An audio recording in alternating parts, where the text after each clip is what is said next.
سەرۆکی فراکسیۆنەکانی ئۆپۆزیسیۆن لە پەرلەمانی کوردستان لەبارەی چەند پرسێک کۆبوونەوە.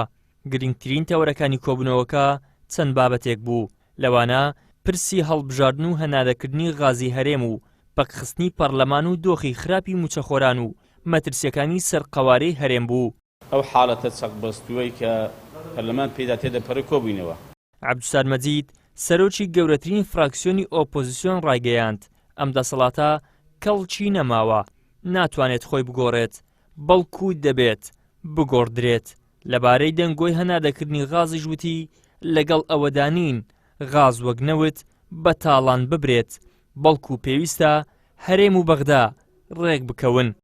ئەم دەسەڵاتە بە کەڵکی مانەوە نەماوە، ناتوانێت بەڕاستی خزمەت بە هاوڵاتیان و هەرێمی کوردستان بکە بەم شێوەی ئێستای کە ئەوە چەندین ساڵێک لەسەری بەردەوام بووە، خۆشی نەگۆڕیەوە پێشمانێ تازە بتوانێت خۆی بگۆڕێ، بەڵکو پێویست دەکات کە بگۆڕدرێ. ئێمە لەبەرەی هیچ کەسێکی نین، هیچ حزبێک نین، ئێمە خۆمان پێ زۆر لەوە گەورەتر ئەم لایەنە ئۆپۆزیسیۆن لەبەرەی هیچ کامێک بە تایبەتی بەرەی دەسەڵات، ئێمە لەبەرەی خۆمانی.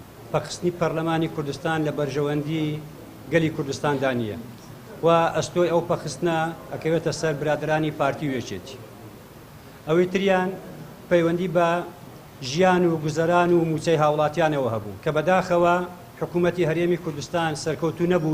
هەر لە کۆنگرە ڕۆژنامەوانیەکەدا سەرۆکی هەردوو فراکسیۆنی یەکگرتوونەوەی نوێ لە پەرلەمانی کوردستان لەسەر پرسی هەڵبژاردن و پەکخستنی پەرلەمان قسەیان کرد. ئێمە هۆشداری دەدەین وا لە کۆبوونەوەی ئەم ڕۆمانە وەک ئۆپۆزیسیۆن هۆشداری دەدەین بەوەی کە ڕێگنەکەوتنی هەرێم و بەغدا دۆخی بوجە و بژێوی و تەنانەت ئەمنی هەرێمی کوردستانیش ئەباتە دۆخێکی زۆر مەترسیدارەوە و 16 ئۆکتۆبەریشمان بیر نەچێت.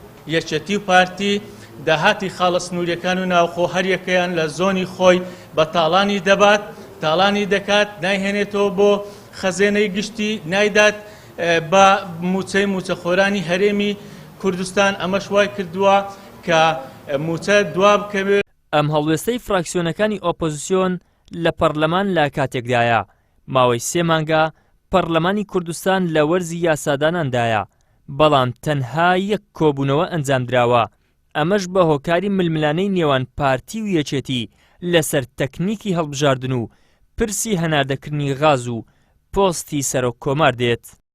ئیدریس محەممەد، کەناڵی ئاسمانی پێام، هەولێر.